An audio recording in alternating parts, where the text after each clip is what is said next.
Kembali lagi dengan saya Nelly Manurung dari kelas Akuntansi Keuangan Publik 6B. Pada hari ini saya akan menjelaskan tentang audit siklus persediaan dan pergudangan. Adapun materi yang akan saya bahas yaitu yang pertama, fungsi bisnis dalam siklus serta dokumen dan catatan terkait. Yang kedua, bagian audit persediaan. Yang ketiga, audit akuntansi biaya. Yang keempat, prosedur analitis. Yang kelima, observasi fisik persediaan. Yang keenam, audit penetapan harga dan kompilasi. Dan yang ketujuh, integrasi pengujian. Yang pertama, fungsi bisnis dalam siklus serta dokumen dan catatan terkait. Yang pertama, memproses pesanan pembelian. Pengendalian yang memadai terhadap pembelian harus diselenggarakan apakah pembelian persediaan berupa bahan baku bagi perusahaan manufaktur atau barang jadi bagi perusahaan retail. Permintaan pembelian adalah formulir yang digunakan untuk meminta departemen pembelian agar memesan persediaan. Yang kedua, menerima bahan baku.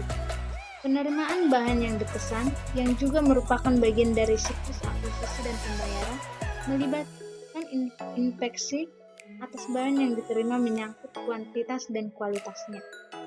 Yang ketiga, menyimpan bahan baku. Setelah diterima, bahan itu biasanya disimpan di ruang penyimpanan. Yang keempat, memproses barang. Pemrosesan persediaan sangat bervariasi dari perusahaan ke perusahaan.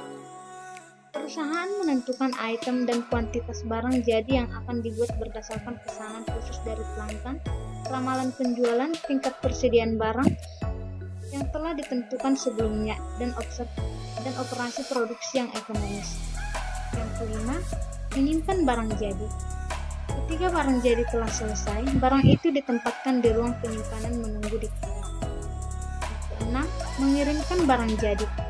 Pengiriman barang jadi merupakan bagian dari siklus penjualan dan penagihan. Pengiriman aktual barang kepada pelanggan dalam pertukaran dan dengan kas atau aset lainnya seperti piutang usaha menciptakan pertukaran aset yang diperlukan untuk memenuhi kriteria pengakuan pendapat. Dan yang ketujuh, file induk persediaan perpetual.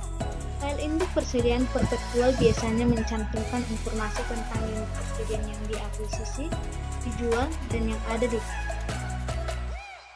Yang kedua, bagian audit persediaan.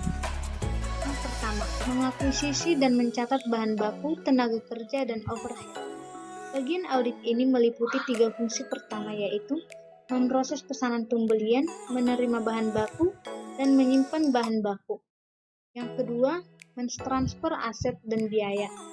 Transfer internal persediaan meliputi memproses barang dan menyimpan barang jadi.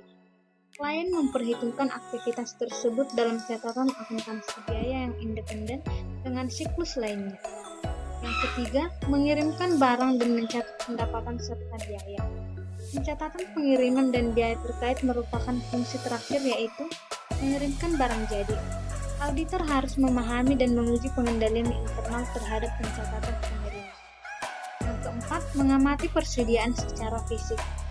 Auditor harus mengamati klien yang melakukan perhitungan fisik persediaan untuk menentukan apakah persediaan yang tercatat benar-benar ada pada tanggal neraca dan dihitung secara benar oleh klien. Yang kelima, menetapkan harga dan mengkompilasi persediaan. Biaya yang digunakan untuk menilai persediaan harus diuji guna menentukan apakah klien telah mengikuti secara benar metode persediaan yang sesuai baik dengan standar akuntansi. Yang ketiga, audit akuntansi biaya.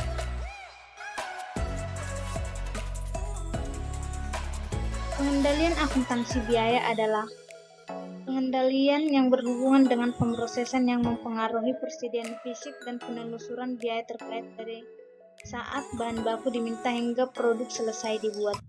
Pengendalian tersebut dapat dibagi ke dalam 2 kategori, yaitu yang pertama, pengendalian fisik terhadap bahan baku, barang dalam proses, dan persediaan barang jadi. Yang kedua, pengendalian terhadap biaya terkait. Yang kedua, pengujian akuntansi biaya. Auditor sangat memperhatikan 4 aspek akuntansi biaya. Yang pertama, pengendalian fisik terhadap persediaan. Yang kedua, dokumen dan catatan untuk mentransfer persediaan. Yang ketiga, file induk persediaan perpetual. Dan yang keempat, catatan biaya perpetual.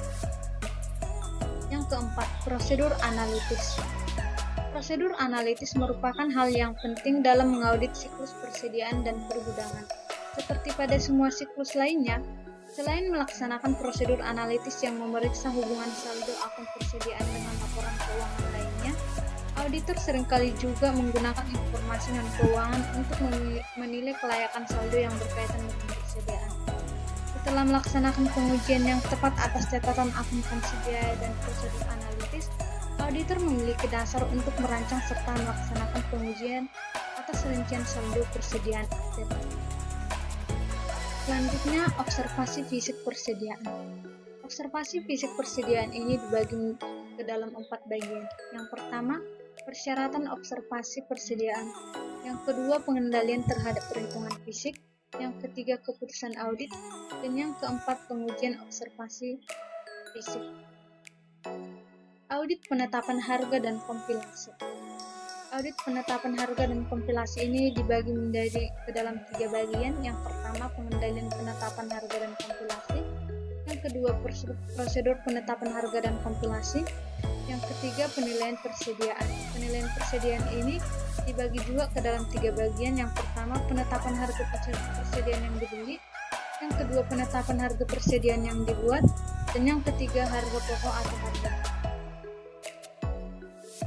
Yang terakhir, integrasi pengujian. Integrasi pengujian ini dibagi ke dalam 4 bagian. Yang pertama, pengujian siklus penggajian dan personalia. Yang kedua, pengujian siklus penjualan dan penagihan.